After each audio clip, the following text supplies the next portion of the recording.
guys? It's your boy Dylan the Villain coming back at you once again with some more Total Extreme Wrestling 2020. It is Saturday, week 2, September 1997. It is time for some Shotgun Saturday Night. We are one day away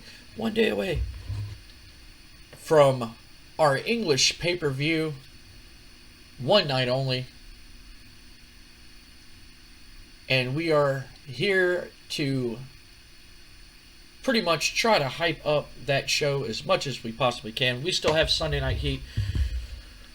I'll address Sunday Night Heat when we get to Sunday Night Heat. But in the next episode, it's going to be special. I'll just put it that way. But let's go ahead and knock this show out of the way and get to that pay-per-view. In an abysmal pre-show matchup, the Hollies defeat the Headbangers in 12:47 when Crash pinned Mosh with the Irish Corona. The match got a 44, not bad. Thrasher with a 32, Mosh with a 31, Crash with a 46, and Bob Holly with a 45. Crash Holly, more popular in England than Bob Holly is. It's kind of crazy. Mosh and Thrasher with the tag team special bonus color commentary gave the match a boost. Match got a 44. We move on to our next segment. And it is an abysmal pre-show matchup. Lance Storm defeats Al Snow by submission with a single leg crab. The match got a 44. Lance Storm with a 43 and Al Snow with a 42. Not bad from Al Snow. Announcing the color commentary gave the match a boost. We move on to our opening segment, and it shows what happened on Monday Night Raw. That the APA came out and pretty much saved Steve Austin from getting double teamed up by Kane and The Undertaker. We have found out on WWF.com that APA will be facing Kane and The Undertaker tonight in our main event. That Undertaker was furious with his actions, went to Vince, and got the match that he wanted. It seems like Vince is pretty intimidated by The Undertaker. But that will be our main event here tonight. Will be the APA taking on Kane and The Undertaker for their actions of helping Stone Cold Steve Austin out. This segment got a 100. Advances Austin versus Vince and Hell's Fury storyline. We move on to the next segment.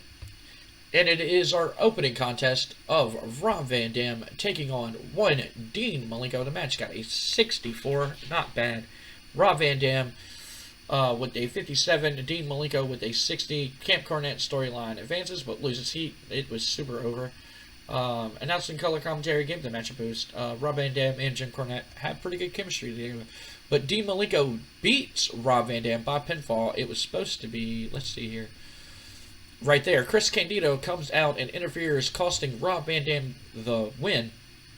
As you know, Chris Candido was a part of Camp Cornette, but Jim Cornette doesn't want any drug addicts or drug users or anybody who gets caught smoking marijuana in his stable here. The irony of that, but so far he's passed every drug test. So, not saying any names, but somebody is known for indulging in the devil's lettuce here. But anyway, Jim Cornette kicks out Chris Candido from his stable, and he comes out and attacks Rob Van Dam. And after the match, he grabs the mic and he cuts a promo. And he goes, I know that was for the #1 contendership for Eddie Guerrero's light heavyweight championship. But, Jim, I see you standing over there. I see you shaking. I see you're mad. He's just like, I've done everything for you, Jim. Everything. When you were down there in Smoky Mountain Wrestling trying to get your little developmental company up and running and trying to book everything, who did you call to come and work for you? Me. You called me up and asking me if I would come down and work for you. And it wasn't even me that you wanted. It was my stupid ass, drugged up ex-wife Tammy Cinch, oh, I'm sorry, Sonny, that you want it more than anything. Yeah, I found out about y'all's backstage antics. I found out about her and Shawn Michaels. Oh, yeah. I'm not supposed to talk about that, huh? Yeah, oh, yeah, I'm not supposed to talk about that. Yeah. A lot of people around here were having sunny days, and you were one of them, Jim. And you were supposed to be my friend. And you think letting me into your little group so I could play second fiddle to some guy who doesn't even know where he's at half the time, and then you criticize me? Criticize me because I failed a drug test? You're lucky that managers don't get drug tested, Jim, because you would have been fired a long damn time ago. You could... He's just like, so as long as I live, breathe, eat, breathe, and sleep, as long as I eat, breathe, and live, Rob Van Dam will never see that light heavyweight championship around his waist again. He will never be a contender for that title as long as I live. I will go out of my power to make sure that your prized possession, your meal ticket, just like Dwayne Gill that everybody wants to act like never existed, just like Dwayne Gill, you want to act like everybody acts like he doesn't exist. That was your meal ticket to the main event, and you stole all his damn money. Now the IRS is after him, wanting to put his ass in jail. You're a crooked, dirty son of a bitch, Jim, and as long as I live, I'll make sure that you'll never reach the top as a manager here in the World Wrestling Federation again. And he throws down his mic, and the crowd is like, the announcers are just taken back at what he said. You know, Jerry the King Lawler and Jim Ross don't even know what to say about that. They're in complete shock. Chris Candido shooting from the hip, brother, and shooting on Jim Cornette's past actions, and screwing him over. And we are going to have to see where this goes, and what develops from this, if any punishment or repercussions is going to be taken against Chris Candido. Chris Candido is supposed to be suspended, and he's back. He jumped the crowd barrier and attacked Rob Van Dam, and we are going to see what's going to happen here. We're going to have to find out on Sunday Night Heat. We're going to move on to the next segment here. And it is a pretty much a third place match for the European tournament. And Scott Steiner defeats Double J Jeff Jarrett by pinfall.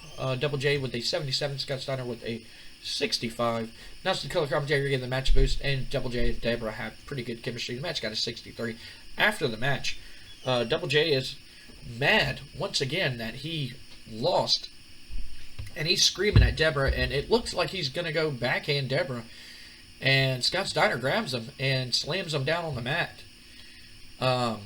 Picks him up and belly to belly and slams him. And Scott Steiner stands there, and he puts Double J in the Steiner recliner, and he's yanking it back. He's pulling it, and Deborah's kind of stuck in a rock and a hard place, because she's like, Double J pays her. She's not signed to the WWF. Double J is personally pay her as his assistant manager to pretty much promote Double J and to help him rise up the ranks here in the World Wrestling Federation. And she's kind of stuck in a rock and a hard place. She can't really cheer on Scott Steiner. But after Scott Steiner lets Jeff Jarrett go, and he puts his arm out, and she kind of stands there for a minute, and she grabs his arms and rubs his muscles, and Scott Steiner's just like, yeah, mommy, you like that shit? You like old Scotty Steiner's big old guns? I'm a genetic freak, baby! And and he walks out to the back, and she walks with him. She leaves with him. Segment got a 83. We move on to the next segment here, and it is a pre-match promo with I was about to say Edge, Kurt Angle, and Christian. Kurt Angle and Christian are backstage, and he goes, "Man, he goes, I know that you're a tag team guy, and I've been in a few tag team matches here in the World Wrestling Federation since debuting, and he's like, but tonight we go against two of the top competitors here in the World Wrestling Federation, that being Bret Hart and the British Bulldog, Davey Boy Smith, and I mean they main evented pay-per-views, man, and neither have I or you main evented a pay-per-view yet, and you know, and we're both still kind of new at this." And Christian's just like, "Bro, relax." And Kurt's just like, "Yeah, you're right. You're right. I shouldn't be this nervous and everything like that." And Christian's like, "When I get nervous before a match, you know what I do?" Kurt's like, "What's that?" He's like, "I play the kazoo." And he pulls out a kazoo, and they start playing the kazoo together. You know, they start and start playing the kazoos. And Kurt's just like, "You know what? You're right. You're right. I also have a pre-match ritual." And Christian's like, "Yeah, what's that?" And Kurt's just like, "I like to drink a big glass of milk." And Christian's just like, "Well, I'm really not a big fan of milk, but yeah, you know, I mean, if that helps you, you know, if that helps you, then yeah, man, that worked." And they share a glass of milk, and Kurt's just like, "Don't you feel energized? Don't you feel relaxed?" And Christian's just like, "You know what? Yeah, this milk really got me warmed up." He's like, "Come on, let's go out there and prove to everybody why we deserve to be champions here in the World Wrestling Federation." Sammy got a 100. We move on to the next segment here.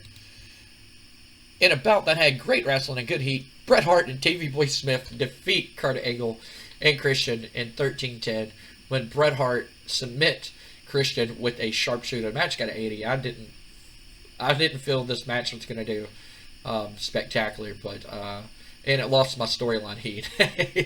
But Christian was the weak link, struggling to keep up with everybody else's in-ring performance, which, I mean, I'm not surprised.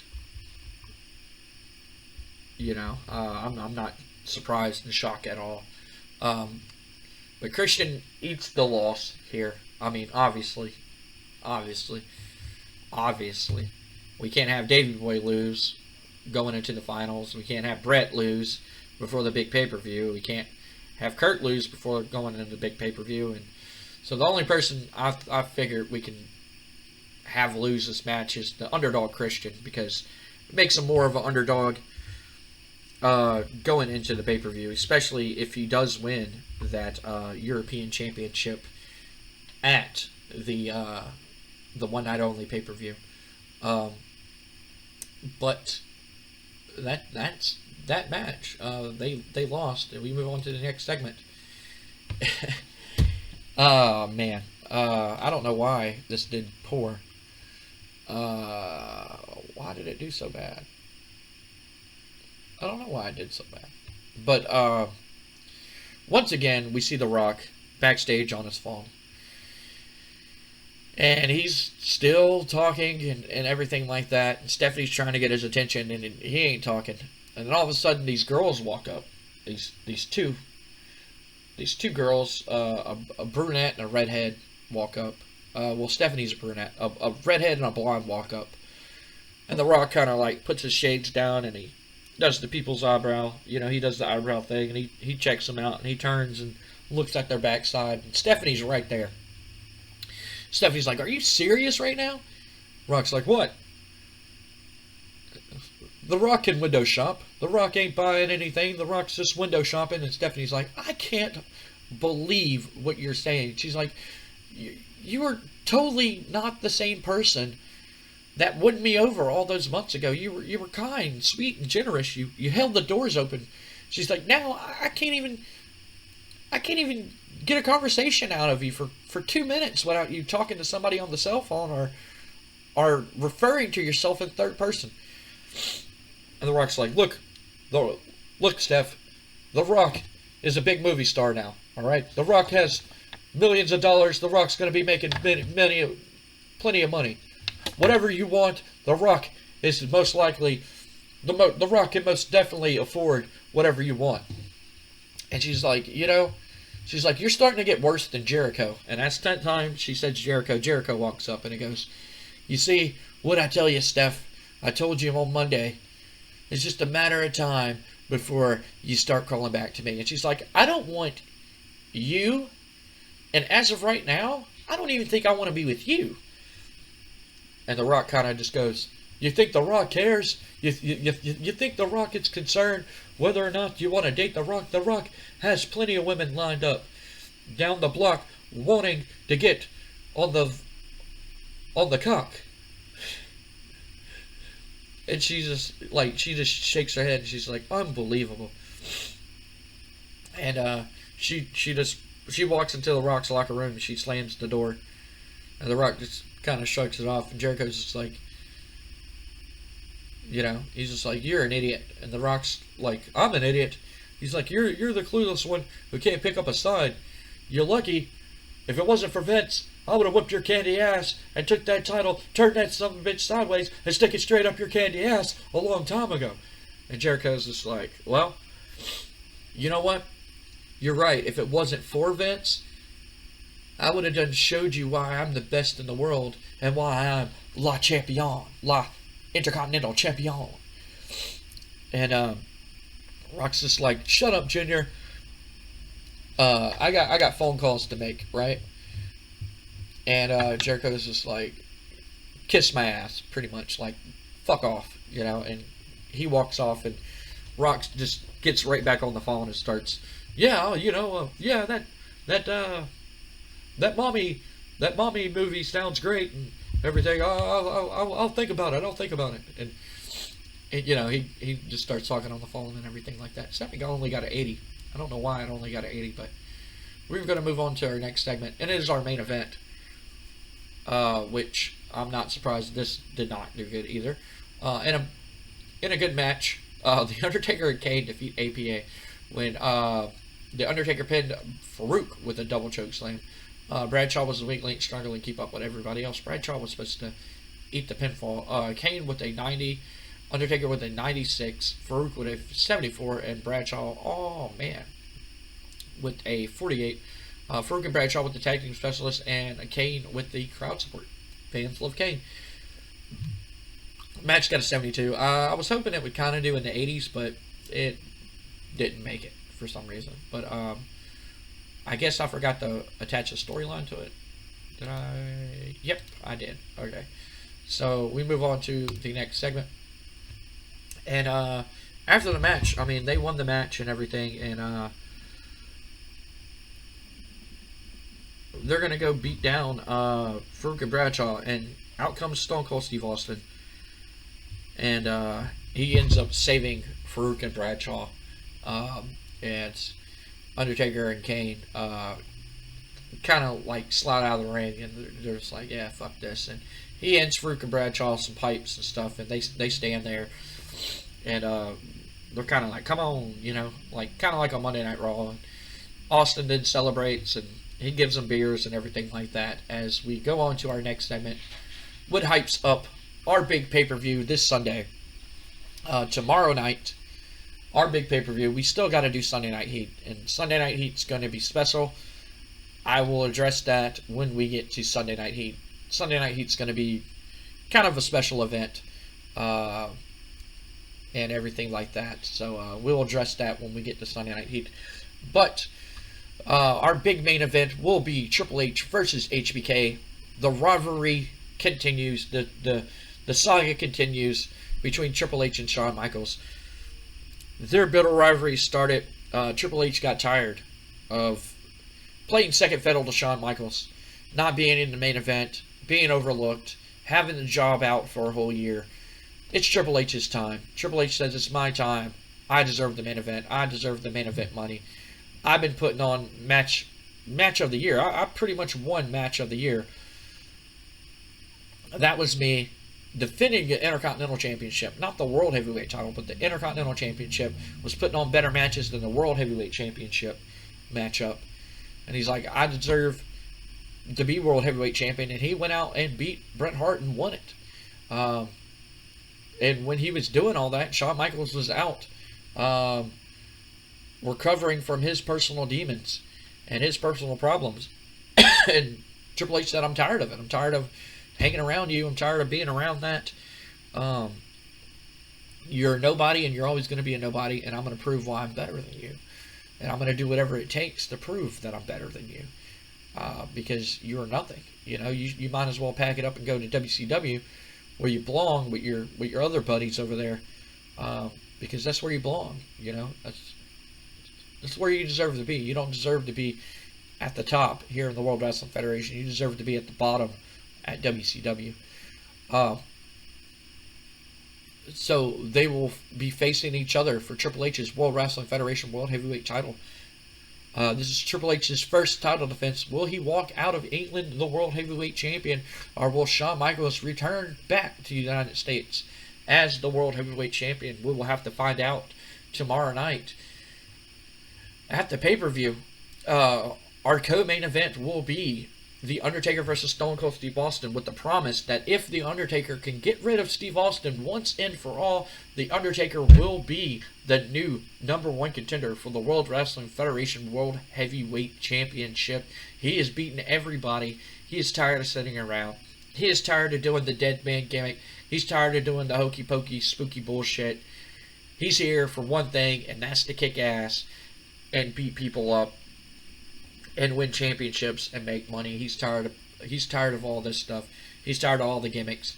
He's here to whoop ass. Same thing with Austin. He's here to drink beer and whoop ass. And like he said on Monday Night Raw, he's all out of beer. And so he's ready to get his hands on The Undertaker and whoop The Undertaker's ass in this matchup. Pretty much Steve Austin pretty much has nothing to gain if he wins this matchup. He pretty much has more to lose if he whether he wins or lose. You know, he's pretty much losing, because he's going to get black and blue from The Undertaker. Undertaker has everything to gain from winning this matchup, while Steve Austin really doesn't have anything, because Vince is making it his mission, going out of his way to screw Austin over every chance he gets. He does not want Austin, due to fan support and due to what the fans believe. Steve Austin is the people's champion.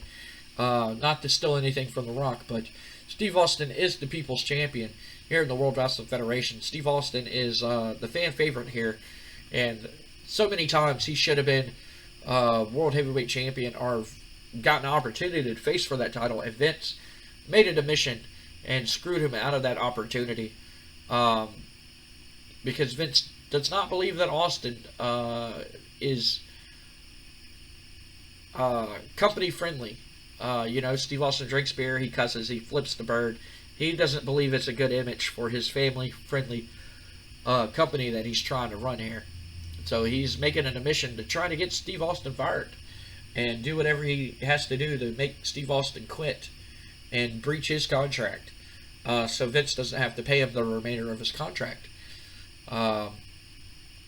Because if he gets fired, Vince is going to have to pay him the rest of that contract. And so Vince is pretty much trying to do anything and everything to get Austin to quit. Will The Undertaker be able to beat the Texas Rattlesnake Stone Cold Steve Austin, or will Stone Cold Steve Austin strike once again and pick up another big victory, proving why he deserves to be the #1 contender here in the World Wrestling Federation? We also have another rivalry that has been building up for quite some time. When Bret Hart was the champion, he used Owen Hart to manipulate Kurt Angle, and screwed Kurt Angle out of championship opportunities more than one time. Kurt Angle's fed up. He wants Bret one-on-one, and Vince agreed to it. Vince gave him the match, and it is going to be Kurt Angle versus Bret the Hitman Hart. And in our finals for the European Championship, it will be Christian taking on the British Bulldog, Davey Boy Smith. Who will walk out of there? Will it be the ultimate underdog Christian, or will Davey Boy Smith pin and conquer to become the first European champion we will have to find out this Sunday for one night only, live in England at our pay-per-view. We're going to go ahead and finish this show. The show got an 87. That's one of our weaker shows that we've done in quite some time. But it increased our popularity in 22 regions. That's good. And we are going to go ahead and finish the show. I have no clue who this guy is. But okay. I'm excited for the pay-per-view. I only had 2 weeks to kind of hype it up and book. So, Stevie Ray staying with WCW. I guess their contracts are coming up. Taz wins the ECW World Heavyweight title. We'll check that out here in a minute. But thank y'all for watching, guys. Thank y'all for liking the video. For those of y'all who do like the video, all that good stuff. What was I talking about before? Oh, Sunday Night Heat. Sunday Night Heat, we're going to do a special episode. Sunday Night Heat is usually an hour of television, to where I have an hour to book. And I'm probably going to try to stretch that out a little bit so I can get more storylines in there and announce matches that are going to be on the pay-per-view without just the night of the pay-per-view and, hey, we're going to fight each other, you know, type thing. And I'm going to try to book a little bit more matches and everything like that on the show.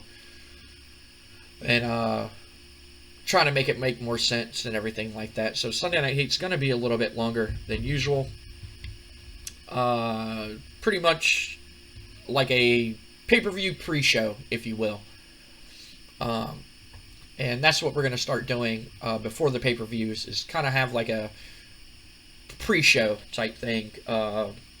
Try to get last-minute buyers to tune in for the pay-per-view and watch the pay-per-view and stuff like that. Let's check out ECW. Okay. Roadkill defeated David Jericho, which is also Kid Cash Me Outside. El Porto Rono defeated Danny Dorian. Louis Piccoli defeated Big Dick Dudley. Savio Vega and the Lords of the Ring defeated Max Payne and the Head Hunters. The Outlaws defeated the Wrecking Crew. Purity of Purpose defeat the Gangsters, would retain the ECW Tag Team titles. Kevin Sullivan defeated Steve Williams, Dr. Death Steve Williams, and Taz defeats Sabu and Shane Douglas in a first blood match for the ECW World Heavyweight Championship. The match got an 81. Taz winning the ECW Championship for the first time. Stevie Ray. Oh, yes. For those of y'all watched the last episode, we were unsuccessful in signing Canyon. He decided he wanted to stay with WCW, so we were unsuccessful on getting Canyon, sadly. See, Stevie Ray would have to be a package deal. I would have to get Stevie Ray and Booker T, and I really just want Booker T over Stevie Ray, but I mean, if I could steal any of their top talent from WCW, would always be nice. He is seen as one of the key members of the roster, so the company is keen in getting a contract to sign as quickly as possible. 62. 32,000 suppliers in 14 days.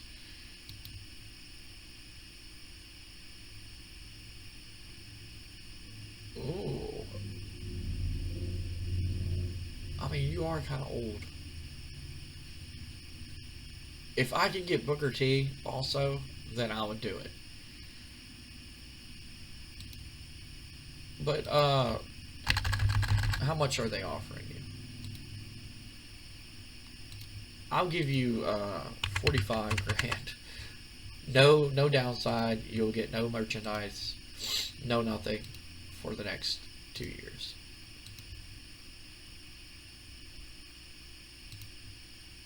Okay, I'll give you 10% of your merchandise. I'll love it. Okay. And we'll give you $50,000 signing bonus. Oh no, you still got a better offer? Okay, we'll make it a 3-year deal. Okay. All right. That's this episode, guys. I'm doing signings off on screen now, apparently. But thank y'all for watching this episode. Thank y'all for liking everything. I highly appreciate it. Thank y'all for liking the video. For those of y'all who did like the video, thank y'all for watching. Thank y'all for leaving a comment down below. If you're new to the channel and like what you see, the subscribe icon will be over the Shotgun Saturday Night logo right here. And if you like this episode and want to watch previous episodes or just catch up, that playlist will be right here on Last Night Results. My name is Dylan the Villain. He was with me, but now he disappeared. Sky Wutai. But like we always say here at Pro Am Gaming, if you can't play with each other, do what I'm doing right now and play with yourself. We'll see y'all at the We'll see y'all on Sunday Night Heat. I forgot about Sunday Night Heat. We got to do Sunday Night Heat first. We'll see y'all on Sunday Night Heat, hyping up the English pay-per-view, one night only. We'll see y'all there, guys. Thank y'all for watching.